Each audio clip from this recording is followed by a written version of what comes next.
Hello, welcome students. मैं रविकांत सिंह आप सभी लोगों का अपने इस यूट्यूब चैनल पे स्वागत करता हूँ। तो चलिए, जैसा कि हम लोग प्रीवियस क्लास में फंक्शंस पढ़ रहे हैं और उसमें मैंने ऑलरेडी आपको लीनियर फंक्शन और कांस्टेंट फंक्शन के बारे में बता दिया था। आज हम लोग बात करते हैं क्वाड्रेटिक फंक्शंस के बारे में पढ़ते हैं, ठीक है। तो अब बात करते हैं क्वाड्रेटिक फंक्शन जो होता है वो किस टाइप का होगा। ये होगा f(x) = ax² plus bx plus c type का फंक्शन होगा। अब इसको क्वाड्रेटिक अगर होना है तो ये कंडीशन होनी चाहिए कि a does not equal to 0, क्योंकि a अगर 0 हो जाएगा तो ये लीनियर फंक्शन बन जाएगा x में, ठीक है। तो ये इसको क्वाड्रेटिक होने के लिए जरूरी है कि a 0 नहीं होना चाहिए, ठीक। अब हम बात करते हैं कि इसमें क्या क्या चीजें, किन किन चीजों पे ये डिपेंड करता है, कैसे कैसे क्या क्या इसकी टर्म्स हैं। जैसे ये जो क्वाड्रेटिक का ग्राफ होगा वो किस किस चीज पर डिपेंड करेगा। वो डिपेंड करेगा, पहली चीज है a पर, मींस x² का जो कोफिशिएंट है उस a पर डिपेंड करेगा। अब a पे कैसे डिपेंड करेगा देखा जाए तो एक केस तो बनेगा, दो केस हम बनाते हैं। एक केस हमारा क्या होगा, एक केस होगा जब a क्या हो ग्रेटर देन 0, और दूसरा केस क्या बन सकता है कि a लेस देन 0। यही दो केस बन सकते हैं, या तो a पॉजिटिव होगा या तो नेगेटिव होगा। अगर a हमारा पॉजिटिव होता है तो हमारा जो क्वाड्रेटिक का ग्राफ होगा वो ओपनिंग अपवर्ड्स इस टाइप का ग्राफ होगा। अगर a नेगेटिव होता है तो वो हमारा क्या होगा, ओपनिंग डाउनवर्ड्स ग्राफ बनेगा, ठीक है। इसका मतलब है इसको कैसे जानते, इसको नाम क्या है, पैराबोला ओपनिंग अपवर्ड्स। ये बेसिकली ग्राफ किसका है, पैराबोला का है। पैराबोला के ये भी ग्राफ बनते हैं, ये भी होता है, ये भी होता है, ये भी होता है, लेकिन हम लोग को यहाँ ये ग्राफ के बारे में नहीं डिस्कस करना है। हम लोग को केवल किस टाइप के ग्राफ को देखना है, इस टाइप के ग्राफ को देखना है। तो यहाँ पे अगर एक पॉजिटिव आएगा तो आपका पैराबोला ओपनिंग बनेगा, अगर ए नेगेटिव होगा तो पैराबोला ओपनिंग डाउनवर्ड्स। ये क्या हो जाएगा, ओपनिंग डाउनवर्ड, मतलब नीचे की तरफ पैराबोला ओपन रहेगा। ये तो पहली चीज हो गई जिसपे वो ग्राफ जो डिपेंड करता है। दूसरी चीज की बात करते हैं, दूसरा किस पे डिपेंड करेगा, दूसरा डिपेंड करेगा जो आपका डिस्क्रिमिनेंट होता है d। ये क्या होता है, b² - 4ac, ठीक है।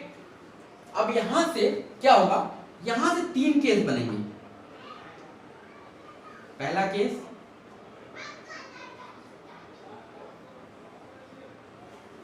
दूसरा केस और तीसरा केस। पहला केस क्या है, जब हमारा d क्या हो, तो यहां से न लेके यहां से लिया जाए, ये d इंडिविजुअल। तीन केस बनेंगे। एक तो पहला केस बनेगा कि d हमारा क्या होना चाहिए, पॉजिटिव होना चाहिए। दूसरा क्या कंडीशन होगा, d हमारा इक्वल होना चाहिए और 0 के इक्वल होना चाहिए। तीसरा कंडीशन क्या होगा, d लेस देन 0, ठीक है। तो अब यहां पे क्या होगा, अगर d पॉजिटिव है, ये हमारा एक्स एक्सिस है,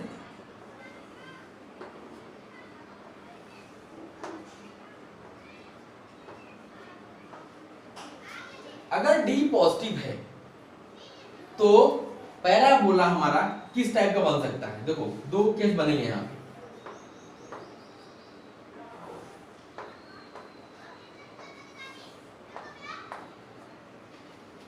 अब d अगर पॉजिटिव है तो यहां पे एक केस बनेगा, a हमारा पॉजिटिव होना चाहिए, और एक केस बनेगा a नेगेटिव। दो के लिए हम ग्राफ बनाएंगे, ठीक है।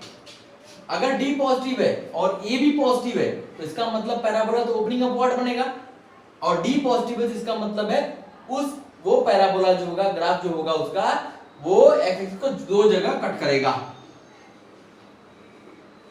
ये इसका ग्राफ बनेगा।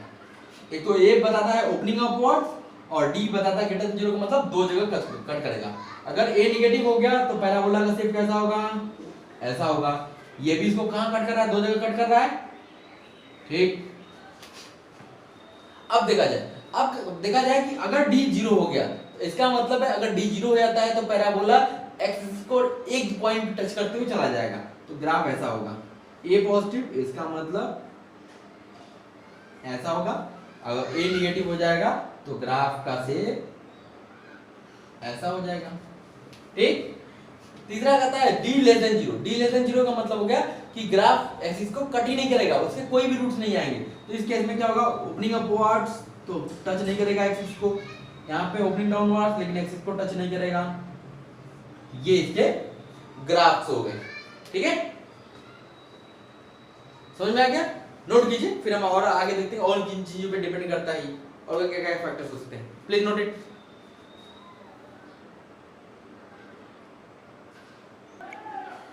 चलिए अब हम एक एग्जांपल लेते हैं और इसका ग्राफ प्लॉट करने की कोशिश करते हैं। ठीक है, ये दिया हुआ है कि y -3x² + 5x + 2। सबसे पहले क्या करते हैं, इसका ग्राफ प्लॉट करने के लिए सबसे पहले काम क्या करेंगे, यहां से इसको कंपेयर कर लेंगे, y = ax² + bx + c से। यहां से a की वैल्यू मिल जाएगी -3, b की वैल्यू मिल गई 5 और c की वैल्यू मिल गई 2। ठीक है, अब यहाँ a जो बताता है, a ने आपको क्या बताया, a निगेटिव हो गया, इसका मतलब हो गया इससे जो पैराबोला बनेगा वो क्या होगा, अपवर्ड्स बनेगा। Parabola opening upwards. ठीक, सॉरी a निगेटिव हो गया, पहला बोला ओपनिंग डाउनवर्ड्स, सॉरी निगेटिव है ना, तो पैराबोला ओपनिंग डाउनवर्ड्स की तरफ बनेगा। ठीक है, अब ये तो बता दिया कि ऊपर ऐसे बनेगा कि ऐसे बनेगा, स्ट्रक्चर बता दिया। अब पता करना है कि एक्सिस को कितनी जगह कट करेगा, तो अब हमें यहाँ पे क्या निकालना पड़ेगा, d। हम d निकालते हैं, d क्या होता है, b² - 4ac, तो b² हो गया 5 का स्क्वायर -4 × -3 × 2, तो ये हो गया आपका 25 + 49। ठीक है, सॉरी b² - 4ac,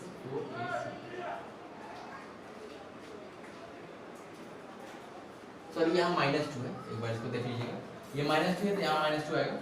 चलिए यहाँ -2 आ गया। अब ये क्या हो गया, 25 - 24, दैट मीन्स ये क्या आ गया, 1 आ गया। 1 का मतलब ये पॉजिटिव आ गया, d पॉजिटिव है, इसका मतलब ये बताता है कि ये एक्सिस को दो जगह कट करेगा। अब हम क्या ग्राफ को कैसे बनाना चाहते हैं, ग्राफ देखिए बनेगा, ये हमारा एक्सिस हो गया, अब ये ओपनिंग डाउनवर्ड्स है और दो जगह एक्सिस को कट कर रहा है, तो ये ग्राफ ऐसा बनेगा। ठीक है, अब अगर हमें ये किस पॉइंट पे कट कर रहा है ये निकालना हो, ए बी पॉइंट निकालना होगा, तो हम लोग जानते हैं रूट्स निकालने का क्या फॉर्मूला होता है, x = -b ± √d/2a। तो यहाँ से हम लोग निकाल सकते हैं, ये आ जाएगा -b मतलब -5 ± √1/2a मतलब -6। ठीक है, तो ये हो गया -5 ± 1/-6। यहाँ से क्या आ जाएगा, एक बार प्लस लेंगे तो -5 + 1 -4/-6, तो 2/3 और दूसरा आ जाएगा 1। तो इसका मतलब है ये एक्सिस को कहाँ कट करेगा, एक तो कट करेगा 2/3, 0 पे, और एक कट करेगा आपका 1, 0।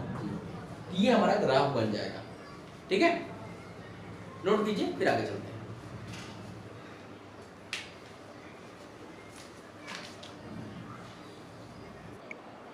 इसका मतलब है अब हम जो पहला ए ग्राफ बनाने के लिए हमें ए चाहिए था, ए पॉजिटिव है तो ग्राफ ओपनिंग अपवर्ड, ए निगेटिव है तो ग्राफ ओपनिंग डाउनवर्ड्स। फिर डी चाहिए, डी ग्रेटर देन 0 है तो वो एक्सिस को दो जगह कट करेगा, d = 0 हो गया तो बस टच करेगा एक पॉइंट पे, अगर d निगेटिव हो गया तो उसको वो एक्सिस को टच भी नहीं करेगा। अब तीसरा क्या है, तीसरा जो है वो है आपका कि इसका रूट्स जो हमने निकाला अल्फा बीटा रूट्स, तो हमने क्या है अल्फा बीटा क्या बताया, अल्फा बीटा क्या होता है minus B plus minus root B upon 2a, ठीक है। तो ये हमारे रूट्स आ गए, ठीक है। तो रूट जैसे रूट्स मैंने प्लॉट करना बताया आपको कि x को जितने कट करेगा उसकी कोऑर्डिनेट हम यहां से निकाल सकते हैं। ये अल्फा क्या होगा x कोऑर्डिनेट होगा, बीटा क्या होगा, दो रूट्स होंगे अल्फा और बीटा, तो एक minus B plus root D by 2a होगा, एक minus B minus root D by 2a होगा। तो एक minus B plus root D by 2a comma 0, दूसरा क्या हो जाएगा minus B plus minus root D by 2a comma 0, ये उसके रूट्स हो जाएंगे। अब चौथी चीज पे चलते हैं। चौथी चीज क्या होती है, वर्टेक्स होती है। अब देखो वर्टेक्स का जो कोऑर्डिनेट होता है, वर्टेक्स का जो कोऑर्डिनेट होगा वो क्या होता है minus B by 2a minus B by 4, ये वर्टेक्स का कोऑर्डिनेट होता है। और वर्टेक्स होता क्या है, जैसे ये पैराबोला बना या ये पैराबोला बना, ठीक है, तो इसका जो ये पॉइंट होता है ये या ये, इसी को बोलते हैं वर्टेक्स, ठीक है। इसका मतलब है वर्टेक्स हम लोग फाइंड कर सकते हैं। तो वर्टेक्स भी हमें ग्राफ के बारे में बहुत कुछ बताएगा। जैसे अगर हम एक एग्जांपल लेते हैं, हमने एग्जांपल लिया कि y is equal to 3x square plus 4x plus 2, ये हमने ले लिया। अब यहां से देखा जाए तो सबसे पहले a देखा a इक्वल टू 3, b देखा 4, c देखा 2। अब यहां से a पॉजिटिव है, इसका मतलब ग्राफ ओपनिंग अपवर्ड बनेगा। फिर d कैलकुलेट कर लिया तो क्या 4 का square 4 into 3 into 2 16 7 12 24 minus 8, that means less than 0। इसका मतलब ये एक्सिस को कट नहीं करेगा, ठीक है। अब हम देखो ये d पता चल गया। अब इसका मतलब हो गया ग्राफ हमारा कैसा बनेगा, ये एक्सिस होगी तो ग्राफ ओपनिंग अपवर्ड है, ऐसा बन सकता है, ठीक है। अब ये तो पता चल गया कि ऐसा बनेगा, लेकिन अब हमें अगर y एक्सिस रिप्रेजेंट करना हो तो y एक्सिस कहां होगा। अब हमें अगर y एक्सिस रिप्रेजेंट करना हो तो y एक्सिस यहां होगा कि यहां होगा कि यहां होगा, कहां होगा इसके बारे में नहीं पता है। अब इसके बारे में बताएगा कौन, वर्टेक्स। अब हम लोग क्या करते हैं, वर्टेक्स के कोऑर्डिनेट निकाल लेते हैं। b वर्टेक्स के कोऑर्डिनेट क्या हो जाएंगे, minus b means minus 4 by 2a minus 16 comma minus d sorry 2a ना, 2a का मतलब 6, फिर minus d means 8 upon 4a 12। इसका मतलब इसके कोऑर्डिनेट क्या हो गए माइनस 2/3 कॉमा 2/3, ठीक है। अब इसका मतलब है ये वर्टेक्स हमको क्या बताएगा कि जैसे ये हमारा x एक्सिस हो गया, ये हमारा y एक्सिस हो गया, ठीक है। अब x कहां माइनस 2/3, एक्सिस में माइनस 2/3 चले, y पे कितने गए 2/3, मतलब ऊपर ये जो पॉइंट आया ये इसका ग्राफ क्या होगा, वर्टेक्स होगा। इसका मतलब ग्राफ इस पॉइंट से पास करेगा, ठीक है, वो सबसे नीचे वाला पॉइंट होगा ग्राफ का। इसका मतलब अब ग्राफ हम यहां से प्लॉट कर सकते हैं और ग्राफ का शेप कैसा होगा, देखो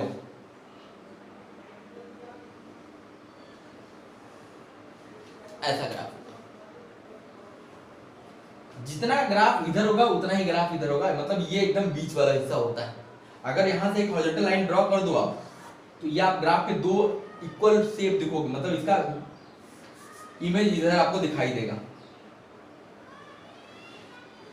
इसका इमेज इधर आपको समझ में आएगा, ठीक है। ये वर्टेक्स होता है। तो वर्टेक्स से हमें बहुत सारी चीजें क्लियर होती हैं। तो इसका मतलब ये कौन सा, इसका पॉइंट कोऑर्डिनेट क्या हो गया 2/3 0 माइनस, इसका कोऑर्डिनेट हो गया 0 2/3, ठीक है। ये हमारा वर्टेक्स हो गया, ठीक है। अगर हमें ये पॉइंट निकालना हो कि ये ये क्या होगा, y एक्सिस को ग्राफ जो क्वाड्रेटिक का ग्राफ बनेगा पैराबोला, वो y एक्सिस को कहां कट करेगा, तो हम वो पॉइंट निकालने के लिए हम लोग क्या कर देंगे कि y एक्सिस को कट कर रहा है, इसका मतलब यहाँ पे x इक्वल टू 0 रख दीजिए। तो यहाँ पे x इक्वल टू 0 रखेंगे, at x equal to 0 y की वैल्यू क्या मिल जाएगी 2। इसका मतलब ये जो पॉइंट होगा जिस पे ये कट कर रहा है वो पॉइंट कौन सा है 0,2। ठीक है, ये 0,2 है, इसी को बोलते हैं इंटरसेप्ट। ठीक है, y एक्सिस को ग्राफ जहां भी कट करता है, ऊपर कटे या नीचे कट करे, ये जो लेंथ होती है उसको बोलते हैं इंटरसेप्ट। ठीक है, नोट कीजिए, फिर हम लोग आगे चलते हैं।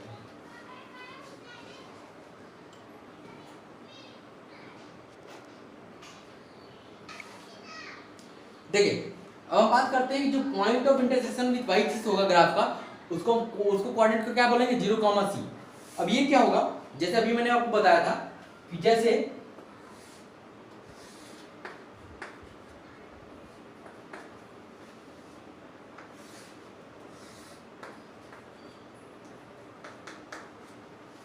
अब ग्राफ आपका कैसा हो सकता है, जैसे मान लिया ग्राफ आपका ऐसा है या ग्राफ आपका ऐसा है, तो y एक्सिस को जिस पॉइंट पे कट कर रहा है, जैसे इस पॉइंट पे कट कर रहा है, इसका कोऑर्डिनेट क्या होगा 0,c, या इस पॉइंट पे कट कर रहा है, इसका कोऑर्डिनेट क्या होगा 0,c। अब ये c क्या है, इंटरसेप्ट है। ठीक है, यही c क्या होता है, इंटरसेप्ट होता है। y एक्सिस को जो ग्राफ जहां पे कट करता है वो उसका इंटरसेप्ट कहलाता है। ठीक है, ये अब ऐसा मत करिएगा कि यहाँ माइनस क्यों लिखा गया, c पे डिपेंड करता है कि वो माइनस है कि प्लस है, उसके अकॉर्डिंग ये वैल्यू आएगी। ठीक है, नोट कीजिए।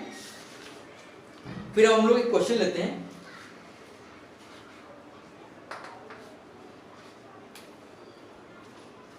जैसे मान लिया एक हमने क्वेश्चन लिया y is equal to 3x square plus 7x minus 5। अब यहाँ पे हम सारी चीजें देखते हैं, उसका ग्राफ प्लॉट करने की कोशिश करते हैं। देखिए, सबसे पहले a की वैल्यू क्या हो गई 3, b की वैल्यू क्या हो गई 7, c की वैल्यू क्या हो गई -5। ठीक है, अब a पॉजिटिव है, इसका मतलब ओपनिंग अपवर्ड्स होगा ग्राफ आपका, ये पता चल गया। अब d निकाल लेते हैं, d क्या होगा b square minus 4ac, that means 49 plus 30।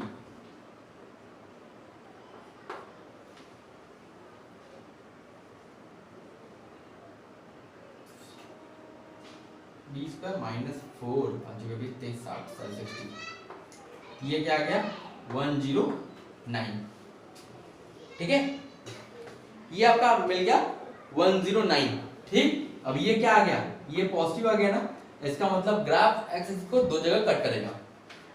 अब ये तो बता दिया कि ओपनिंग अपवर्ड, ये बता दिया दो जगह कट करेगा। अब हम क्या करते हैं, वर्टेक्स निकाल लेते हैं। वर्टेक्स क्या होता है minus b by 2a minus 7 by 6 comma minus d by 4a 12। ये हमारा वर्टेक्स आ गया। ठीक है, अब ये दोनों निगेटिव आ गया, इसका मतलब हमारा ग्राफ जो का वर्टेक्स कहां होगा, थर्ड क्वाड्रेंट में होगा ना, इससे ये पता चल गया हमको। ठीक, अब अगर हम c निकालना चाहते हैं, इंटरसेप्ट y इंटरसेप्ट, c की वैल्यू देखा जाए तो ये क्या है -5 है, मतलब ग्राफ जो थर्ड एक्सिस जो ऊपर जाएगा तो वो x की जगह y एक्सिस को -5 पे कट करेगा। और यहीं से हम लोग रूट भी निकाल लेते हैं, अल्फा बीटा, तो ये क्या होगा -b का मतलब हो गया -7 plus minus root d 109 upon 2a 6। अब इतनी सारी चीजें जब हम निकाल ली हैं, तो अब हमें ग्राफ प्लॉट करना एकदम बहुत आसान काम हुआ है। ये हो गया, देखो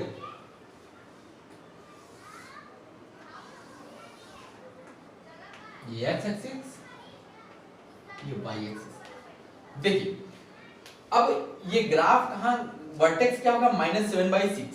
चलो, जैसे मान लिया -7/6 हमारा यहाँ पे है और ये 109/2 है, ये हमारा वर्टेक्स हो गया। ठीक है, अब जो इसका सी आया -5 मान लिया यहाँ कहीं आएगा। अब देखो ग्राफ कैसा होगा। ग्राफ जो हमारा होगा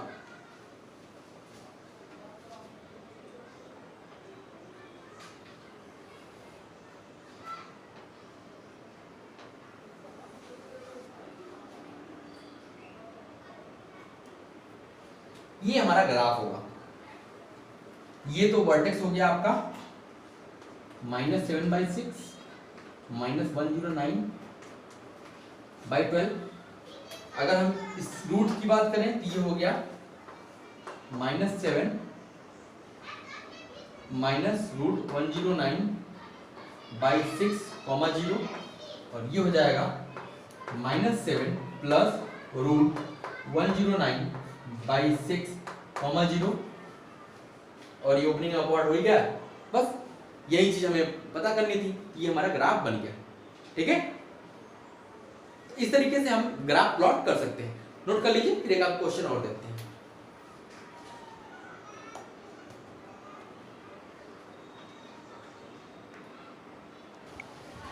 चलिए, अब यहाँ पे कहता है कि ये दो ग्राफ दिए गए हमारे पास, दो ग्राफ दिए गए हैं। कहता है ग्राफ देख के बताइए कि कुछ बताइए ABCD के साइन के बारे में। स्मॉल ए स्मॉल, जैसे ये हो गया क्वाड्रिक्वेशन दिया हुआ, कह रहा है ABC और डिस्क्रिमिनेंट के साइन के बारे में देख के बताइए। तो जैसे अगर हम इस ग्राफ को देखें, यहाँ से देख के हमें ये पता चल रहा है, इस ग्राफ के बारे में बात कर रहे हैं, यहाँ से देख के ये पता चल रहा है पहला तो ये ओपनिंग डाउनवर्ड है, इसका मतलब ये तो निगेटिव हो गया। ठीक, अब ये जो है y एक्सिस को यहाँ पे कट कर रहा है, ये क्या निगेटिव y एक्सिस है, इसका मतलब CB क्या हो गया, निगेटिव हो गया। अब ये एक्सिस को कितनी जगह कट कर रहा है, दो जगह कट कर रहा है। तो ये दो जगह कब कट करता है, जब D हमारा पॉजिटिव होता है। ये इतनी चीज के बारे में हमने बता दिया। अब हमारा क्या बताना है, B के बारे में बात करना है। अब जैसे जो ये इसका वर्टेक्स होता है, ये कहाँ होता है, -b/2a पे। अब यहाँ पे देखा जाए तो -b/2a क्या है, पॉजिटिव एक्सिस पे है ना, इसका मतलब -b/2a ये क्या है, ग्रेटर देन 0 है। ठीक, अब यहाँ देखा जाए ये क्या था, निगेटिव था, इसका मतलब a निगेटिव होगा, a निगेटिव और ये निगेटिव, निगेटिव क्या हो गया, प्लस हो गया, इसका मतलब b क्या हो गया, पॉजिटिव हो गया। तो b पॉजिटिव है तभी तो ये निगेटिव आएगा, इसका मतलब क्या हो गया, b आपका ग्रेटर देन 0। ये हमने सारी चीजों के बारे में बात कर ली। यहाँ पे ऐसे इस ग्राफ की बात करें तो यहाँ पे देखा जाए तो यहाँ पे भी देख के लग रहा है कि ये आपका ओपनिंग अपवर्ड है, ये तो पॉजिटिव हो गया। फिर उसके बाद ये C वाइट्स को ऊपर कट कर रहा है, इसलिए ये भी पॉजिटिव हो गया। D जो है आपका एक्स को टच या कट नहीं कर रहा है तो D निगेटिव हो गया। और यहाँ पे इसका जो वर्टेक्स है -b/2a, ये क्या है, निगेटिव है ना, -b/2a क्या हो गया, निगेटिव। अब यहाँ पे देखा जाए a तो पॉजिटिव है और -b/a फिर क्या आएगा, निगेटिव आएगा, जो कि सही भी लिख रहा है। इसका मतलब b क्या होना चाहिए, लेते हैं, सॉरी a पॉजिटिव है, a पॉजिटिव है तो यहाँ ये क्या b a पॉजिटिव रखेंगे तो b क्या मिलेगा, b निगेटिव हो गया। इसका मतलब है b को लेस देन 0 होना पड़ेगा तभी ये केस आएगा। ये हमारा a के बारे में, b के बारे में, c के बारे में, d के बारे में हमने बात करी। तो ग्राफ देख के आप ABCD के बारे में बता सकते हैं। ठीक है, नोट कर लीजिएगा। तो चलिए आज की क्लास में बस इतना ही, फिर अगली क्लास में हम लोग मिलते हैं जिसके आगे और भी क्वेश्चंस लगाएंगे और आगे की फिर ग्राफ्स के बारे में डिस्कस करेंगे। अब आगे के बारे में हम लोग x⁴ n टाइप के ग्राफ के बारे में डिस्कशन करेंगे। ठीक है, ओके, थैंक यू।